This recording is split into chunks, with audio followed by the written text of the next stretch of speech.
Count down nicely. He always goes 5, 3, 1. The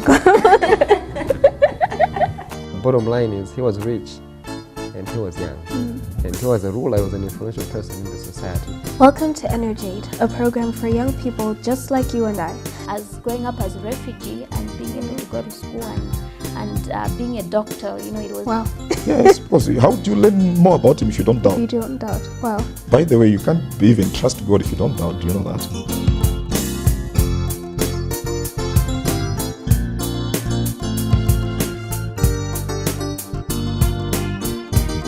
Welcome to Energ-Aid, a program for young people just like you and I. My name is Adela Chokoto, and today we'll be talking about family conflict. There are so many different things that happen in the home. So many things that we may know or may not know, and that's what we wanted to look at today. In the studio today, I have Catherine Thangalimodzi, a psychotherapist, and she will help us understand how we can resolve family conflict, but also what family conflict is all about. Welcome. Thank you. So we're talking about family conflict. There are so many things that are happening in the home that may be evident or not. And you're a family therapist as well.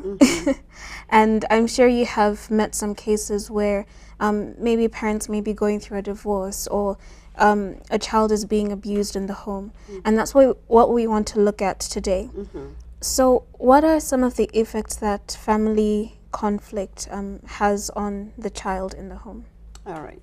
I think it depends on the situation, or it depends on what is happening in the home. But first I wanted to say family conflict itself, the word family conflict can derive from different opinions. Because in the home, as much as it's one family, but the fact that there are more than one people, it means there are different minds in there. So the expression of mind would differ, but they may all talk of one thing, they may all be agreeing on one thing or not, but what happens from there is what matters. But to have different opinions, it's okay. Disagreements are okay. However, what you've mentioned about abuse, divorce, and other things in the family conflict, it is good to assess the situation and how it's happening. For example, there are some divorces which are very amicable. The children are involved, and they'll get involved to both parents, like, okay, mother, father, and they will all hold hands in raising the children or a child that is involved. On the other hand, there are also families going through divorce, or they've divorced, but they see each other as enemies.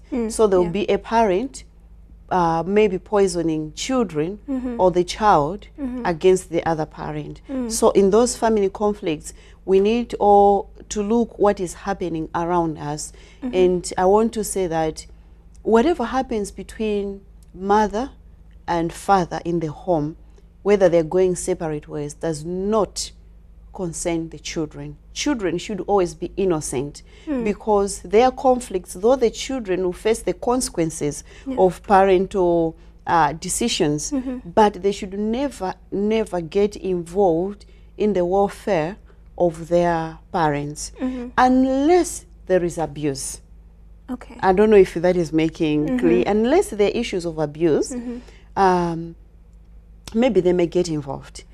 In what way? They may be maybe peace mediators and are trying maybe to separate, see the other party, how they can help.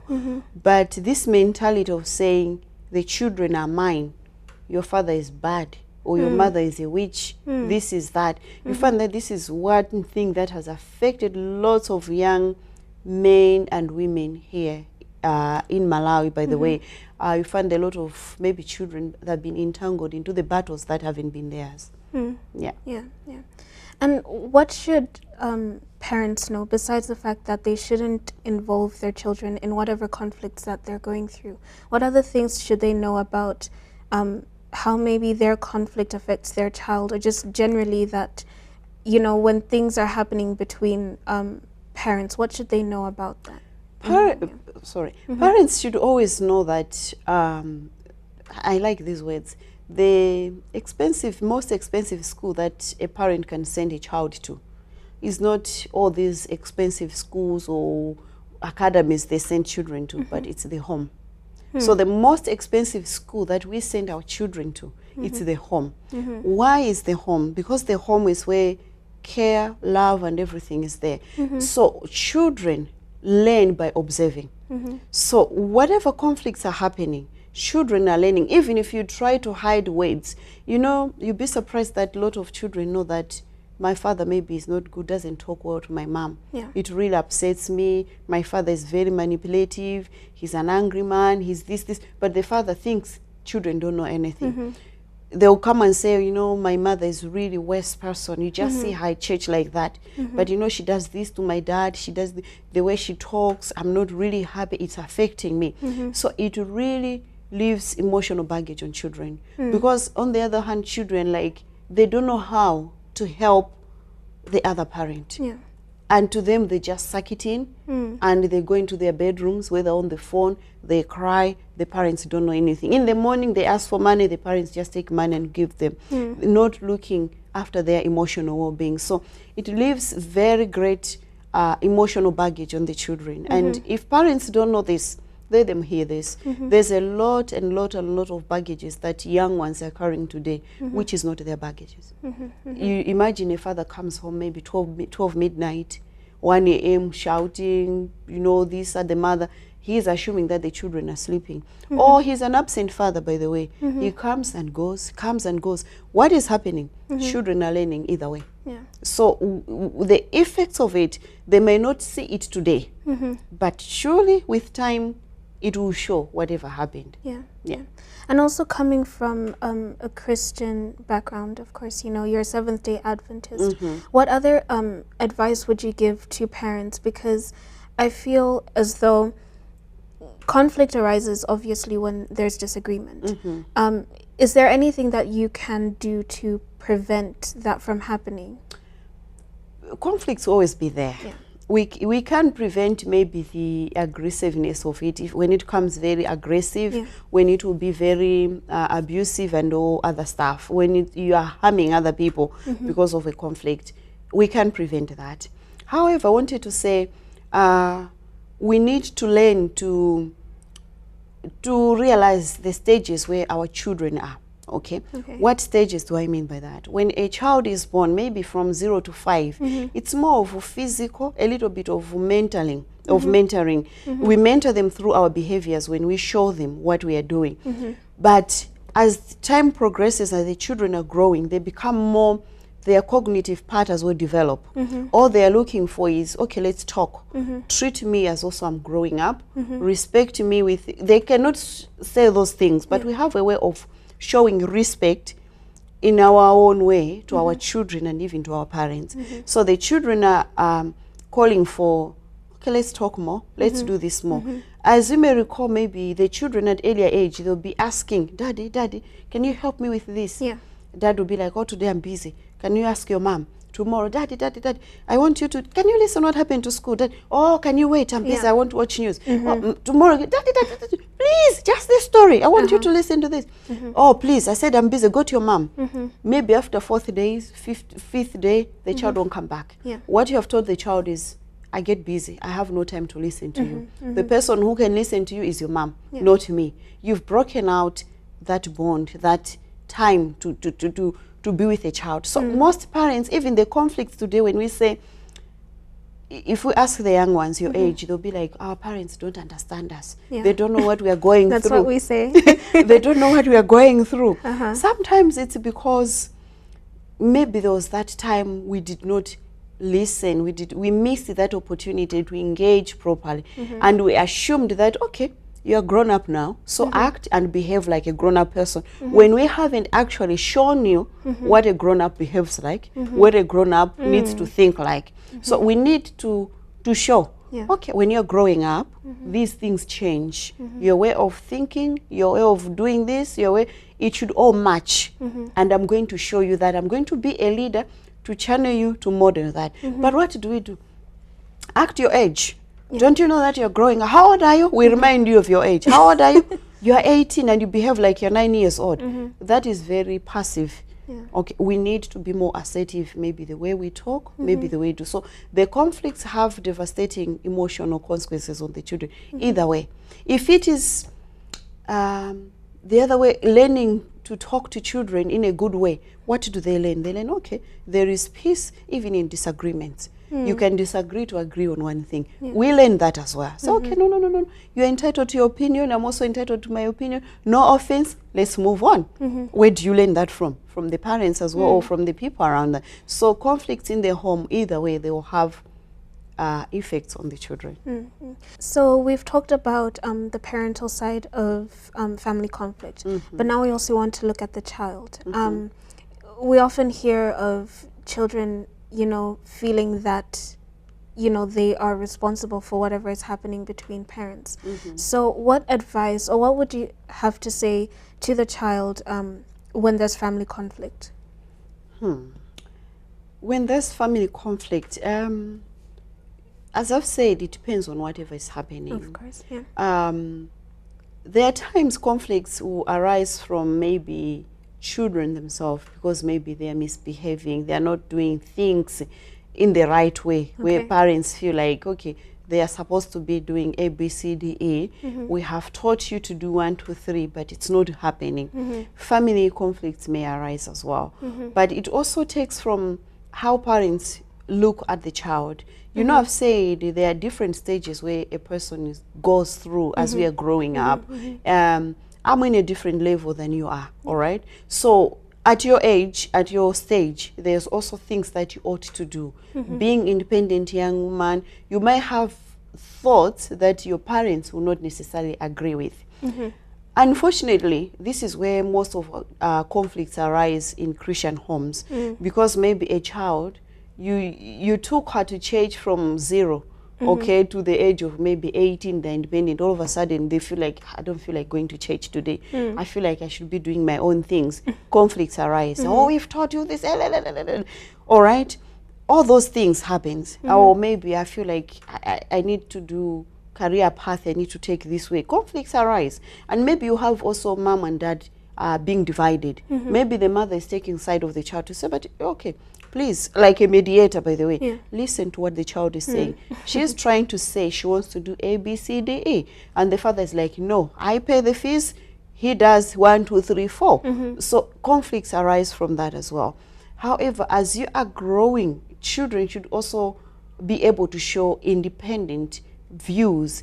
That does not mean you should be disrespectful to the parents. Conflicts will be there, all right? Take responsibility. Okay, if you are demanding that you are grown up, you can make your own decisions, make sure that you live by that. Okay, I'm a grown-up person, I'm independent, I'm responsible, okay, I'm accountable.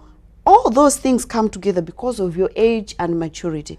But it doesn't mean that because you are my child, we're going to agree 100% on everything. Never. We will disagree, but it doesn't make us enemies. It will make us stronger in a way. Say, okay, we tried this.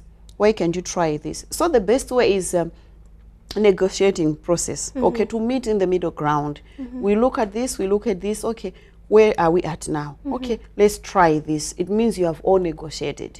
Negotiation is much, much important. But the unfortunate part is it is most of parents, especially in the African setting, we don't negotiate with children. No. We say it, you do it. I say it, you do it. If you don't do it, you're rebellious. You don't appreciate the things that I do. You're disrespectful. You're disrespectful and you are rude. You don't fear God because you're not listening to me. So all those things are there. But if we could also look at the other side, the developmental side, not just the spiritual aspect of it, but the developmental side. What is this child going through? When I was that age, what was I going through? Did my parents listen to me? What did I do? All those things are really important. So from both sides, child side and parent side, it is very important to negotiate. And now when it comes to issues of abuse, whether it be the mother abusing the father or vice versa, or the parent abusing the child, what would you say for that particular situation? Wow, abuse topic is really big. It depends on what type of abuse is there. And I want to say, I'm really tongue-tied which example I should use. But when you look at the abuse itself, sometimes we know that the other parent is harsh the way they're doing to the child. It is good for the other parent to step in. If a life is in danger, no matter what, whether you're Christians, where you come from, a pastoral family, but when a life is in danger, safety matters first, no matter what. Even if it will be me being abused, my safety matters first.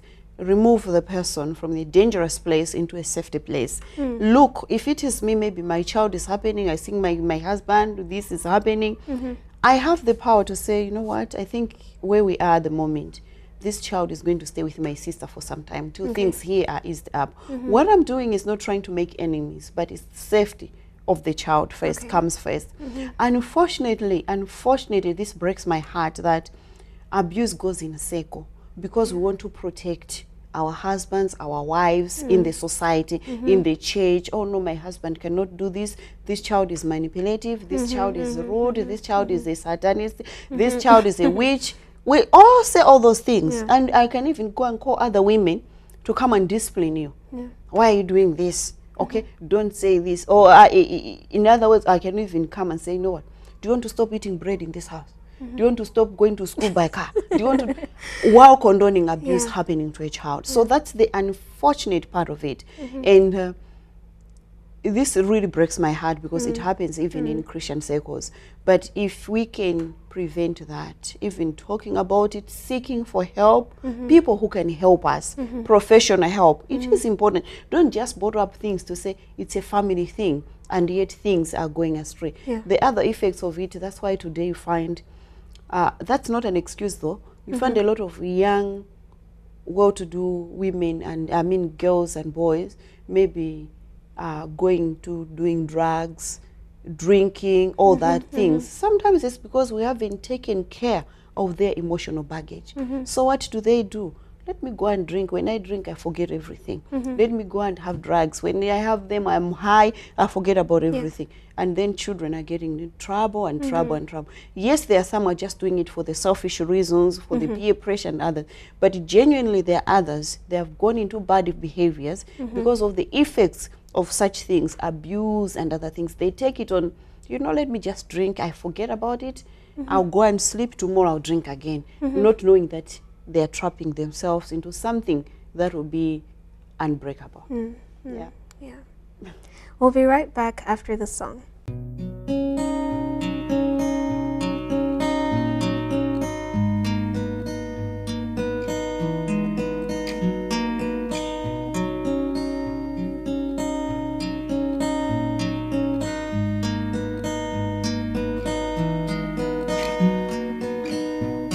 The mountains and the sea, your river runs with love for me, and I will open up my heart and let the healer set me free. I'm happy to be in the truth, and I will daily lift my hand, for I will always sing of when your love came down. I can sing of your love forever. I can sing of your love forever. I could sing of your love forever. I could sing of your love forever. Over the mountains and the sea, your river runs with love for me, and I will open up my heart and let the healer set me free. I'm happy to be in the truth, and I will daily lift my hand, for I will always sing of when your love came down. I could sing of your love forever. I could sing of your love forever. I could sing of your love forever. I could sing of your love forever. Oh, I feel like dancing, and it's foolishness, I know. But when the world has seen the light, they will dance with joy like we're dancing now. I could sing of your love forever. I could sing of your love forever. I could sing of your love forever. I could sing of your love forever.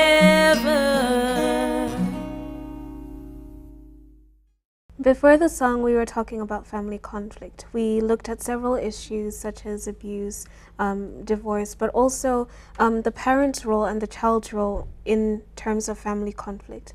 Now we want to look at resolutions. I think this is what we want to conclude on today. What's the best way to go about, in resolving family conflicts? There are several ways we can look into that. It depends what conflict it is as well, the intensity of it, and what is happening. But we can look at a negotiating process. I've talked about it. We negotiate ideas, put them all together. Or the other way we call it a problem-solving approach. Okay, when we take problem-solving approach, we are looking into what is the problem? What is it that is troubling us? So everybody puts the ideas, whether it's good or bad, and look into all those ideas. What must we do? Okay, we need to do A, B, C, D. Okay, are we agreeing with this? It means you have negotiated, you looked into that, and then you look into the solution approach as well. What is the solution to this? You reach a solution. So it's good when you put the problem-solve approach, you put everything together. The solution is objective. What is it that we want as a family? Is it good for us to break up? Okay, if we break up, that's why I said earlier on that there are other parents that they break amicably. It's because they don't see each other as enemies, but they see each other, okay, you and I, things are not going on well, but we have children. What should we do?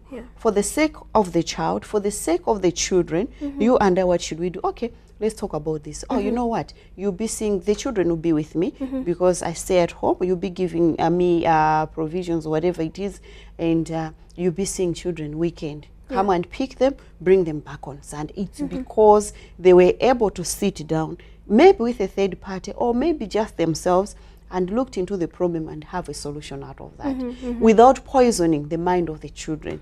They'll sit down with the children, you know what? Things didn't work out between you and your dad because of 1, 2, 3, or maybe it was an abusive relationship, things were not okay, but we need to give daddy time to heal, to do this. In the meantime, I'll be staying with you, but your dad is your dad. He's a great man, he's a great father. I've heard that people say, oh, he's a great father, he's a great dad, but he's not a great husband. They separate that. So it's all part of trying to mediate and coming to resolution. It happens. So it's to look, and again, is to be able to listen more to other ideas. It's not just one way to say, my ideas final. I'm the man in the house, I wear trousers, I go to work, you stay home. When I say you do it. But it's to be able to listen to other opinions and to be able to weigh them. Is it important? Not that it's not important, but okay, if I'll say this to a child, she'll be very disappointed. But I will take the idea and we'll say, okay, we tried this. Can we try something else? That is very important. So I think there are a number of things that we can take out from today. I think the biggest one that I found interesting is just the negotiation, learning to communicate with each other, learning to understand that everyone is entitled to their opinion, but you can come to a conclusion together, meet each other halfway. Oh yes. Oh yes, that is very important, to meet each other halfway, to say, okay, this is what we are doing together as family, because family is about working together. It's about doing things together. It doesn't mean it's going to be uniform, but it will be unified. There'll be unity in it, not the uniform in it, but the unity in it. Because if I have a 19-year-old girl or a 20-year-old girl, a 19-year-old boy, they're adults. They have opinions. They'll make choices. I cannot treat them the way I treated them when they were 2 years old. Come here, they'll come without a question. Can you go dress something like that? Without a question. But now they'll ask me, Mom, it's not 2 o'clock yet. I'll come back by 3. They are reasoning. So negotiation and listening more. Communicate clearly what you want to communicate. And above all things, what I would love to take is, especially to my fellow parents, is never to poison children against the other parent. That is also the worst crimes that as parents we're doing. Just because I don't get along with the mother, we decide to punish everybody in the home. All the girls, you can even call them names, they're all prostitutes like their mother. Even if the mother doesn't even do that, you're all just like the same like your mother. But we need all to come into one team. What is happening in the home? How can I unify this home? How can we do things together as a family. Yes, yes. And of course, not forgetting Christ at the center Oh, of it all. yes. Christ is always the center, should be in there. But you know, sometimes when people argue, they forget that Christ is the center of the home. Yeah. That's why we bring in so many things and try to destroy a lot of things, forgetting who Christ is. So sometimes as well, you just reminded me is to look back and say, where did we leave Christ in all this? Because sometimes we bring in a lot of things without realizing that we need to bring Christ in our homes. You know, all these relationships, these things happening, talking, maybe abusing each other verbally and all the things, is to look back and say, how is our relationship with God as a family? Do we have time together for praying and all other things? Or the time that we have is more of arguments and, you know, conflicts and all other things? What is it that is weighing more? Is it godly ideas, or it's all about us? All that need to be looked at. Yeah. Wow. I really wish we had more time. Next time. Yes, but thank you so much for joining me today. You're welcome. That was Mrs. Thangalimodzi on family conflict. I really hope that you have been blessed by this program and that your life and maybe someone else's life has been changed. Thank you for joining me today. You're with me, your host Adela Chokoto, right here on Hope Channel Malawi with your program Energ-Aid. Join me again next week, and remember, you can do all things through Christ who strengthens you.